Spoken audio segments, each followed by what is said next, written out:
De hoy. Bien, continuamos entonces con el desarrollo de la información y vamos a ir a lo que nosotros entendemos o consideramos es una cuestión central por estas horas.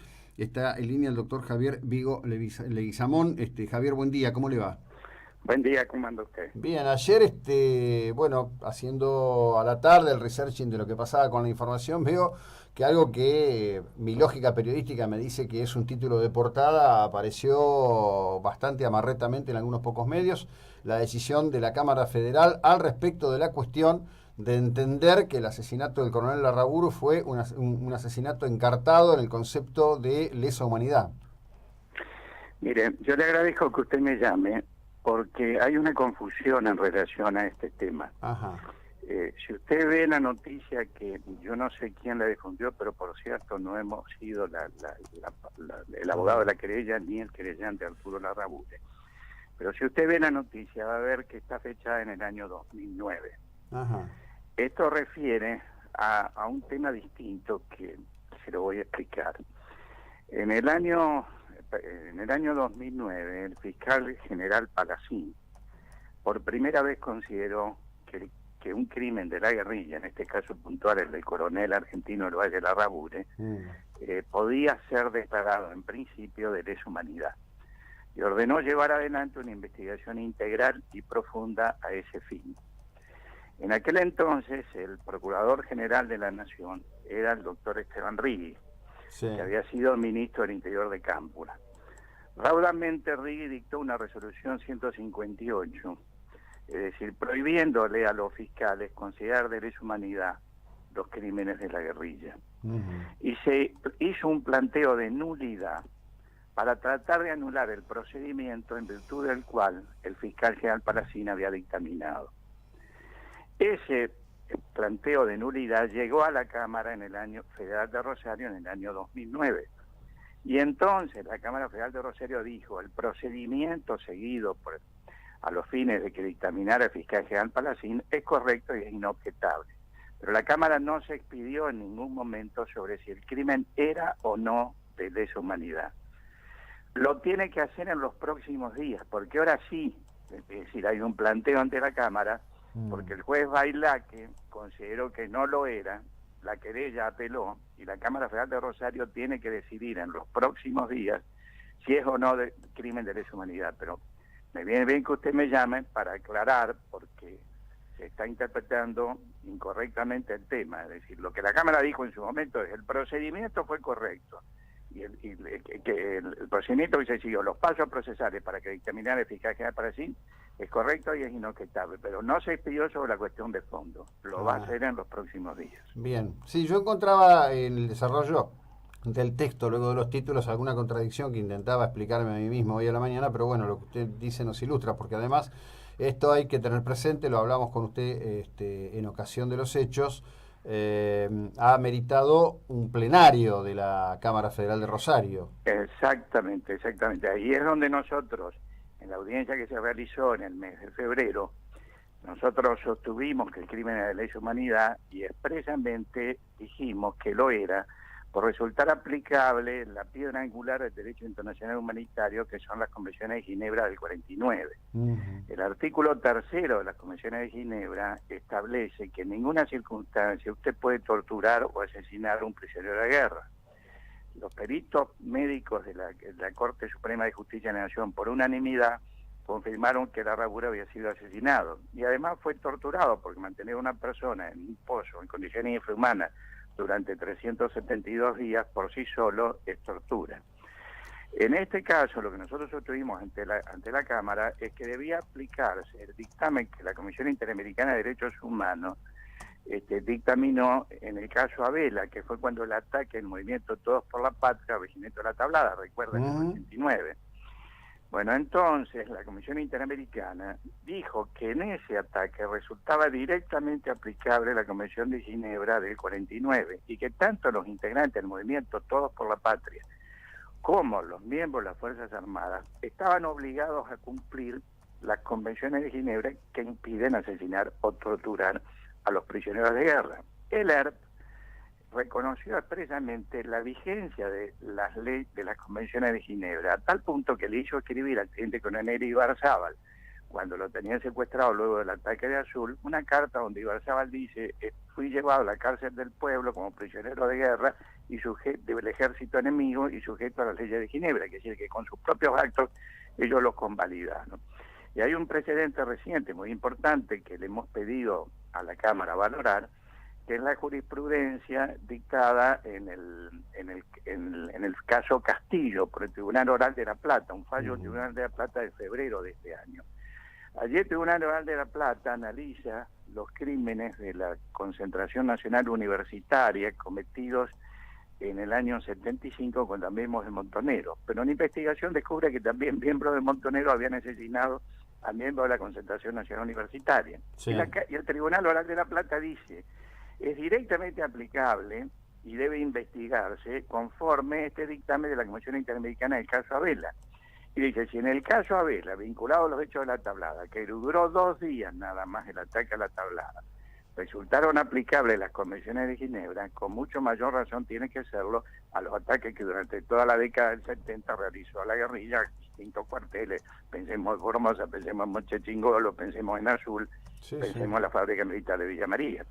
Que sí, que hay una tendencia jurisprudencial destinada a interpretar que los crímenes de la guerrilla pueden ser también de lesa humanidad. Pero además nosotros en la causa hemos probado que el terrorismo guerrillero fue de Estado, porque contó con el apoyo del Estado chileno, de que les permitía pasar por Chile para ir hacia Cuba a entrenarse, del Estado cubano que los entrenó, y el Estado argentino. El Julio Bárbaro, el diputado justicialista en aquel entonces y ahora está como uno de los referentes en la intervención que dispuso la jueza Servina y cubría al partido, tuvo una declaración muy valiosa en el 24 de marzo del 2017 cuando debatió con Marcelo Larraqui. En ese momento Julio Bárbaro dijo: yo traje a los serpianos de Trelew, a los 90 días fueron copando gobernación por gobernación, y Videgain, que era el gobernador de la provincia de Buenos Aires, desde el Estado creó una guerrilla que salía a matar en su nombre. Quiere decir que dice, y se comenzó a matar desde el Estado, dijo Julio Bárbaro. Con lo cual, es decir, está clarísimo, es decir, el apoyo que la guerrilla recibió de parte de la gobernación de la provincia de Buenos Aires. No hay que olvidarse que después del ataque de Azul, Perón se calzó el uniforme de teniente general y dijo: no es por casualidad que hechos de esta naturaleza ocurren en determinadas jurisdicciones. Y a los 2 días lo descabezó a Videgain y lo descabezó a Obregón Cano. Entonces, las pruebas que tenemos rendidas en la causa son contundentes. Confiamos en la sabiduría de los jueces y por eso me interesaba especialmente aclarar esto, porque yo no sé la verdad quién difundió. Yo no te digo, puede haber algún interés de intentar confundir, pero nosotros somos muy respetuosos de los tiempos de los camaristas, de su libertad para decidir más allá de presiones, y por eso nos hemos mantenido en silencio en la audiencia hasta ahora. Bien, sí, debo agregarle, que estimo será de su interés, aunque esto ya está jugado, que aquí en un juicio que se celebró también contra personas que se entiende pertenecían al CNU, hubo un testimonio de un ex montonero que aclaró con mucho detalle la cuestión del apoyo del Estado y del rol del Estado, y en particular de la gobernación de Videgain a montoneros en cuanto a la estructura operativa, ¿no? ¿Recuerda el apellido? Mire, en este momento no, pero lo voy a buscar y después se lo hago pasar por la... Bueno. Pero está, es más, en una actitud que me llamó mucho la atención, el Tribunal Oral Federal de aquí, que tuvo una actitud y una conducta siempre muy sesgada en estos temas, ordenó tomar el testimonio, apartar y pedir que se forme causa. Sí, es el otro precedente que nosotros hemos citado. El de La Plata y el de Mar del Plata. Sí. Fue muy... Es una tendencia interesante. Sí. Yo supongo que hay personas que ya dado el momento y el estadio de su edad, yo digo, alguno debe tener un rasgo de humanidad para que le pese su propia conducta, ¿no? Debe haberlo. Sí. Bueno, ha habido casos valiosos, porque, a ver, ninguna conciencia doliente se apacigua con una amnistía. Los guerrilleros han gozado de una amnistía encubierta. Sí. Pero usted tiene un caso como Héctor Ley, por ejemplo, claro, cierto ex montonero, que en los últimos días de su vida le escribe un documento formidable, el Testamento de los años 70, donde hace un mea culpa. Y habla del programa de asesinatos de la guerrilla de Montoneros, que era casi como una ruleta rusa, salían a matar a cualquier policía que estaba en la esquina. Y él habla, sobre todo, lo interesante de Leys es que saca a la luz lo que el relato de la memoria, el falso relato de la memoria oculta, que es que hubiera ocurrido si hubieran triunfado. Y allí es donde Leys menciona que preguntó en una reunión de Montoneros cuánta gente iba a morir si llegaban al poder, y le contestaron que entre fusilados y detenidos las víctimas iban a ser 500.000. Claro. Entonces estaríamos llorando 500.000 víctimas, es decir, en vez de los 8.000 desaparecidos que son los que realmente existieron, sin que esto implique justificar las desapariciones, que siempre yo particularmente las he condenado, ¿no es cierto?, como metodología, pero a su vez he condenado la actitud de la clase política argentina, que pulverizó el sistema legal que había combatido eficazmente el terrorismo, que fue la Cámara Federal en lo Penal, creada en épocas de la NUCE. Bueno, justamente ahí hay dos aspectos que yo creo que nosotros generacionalmente tenemos responsabilidades, ¿no?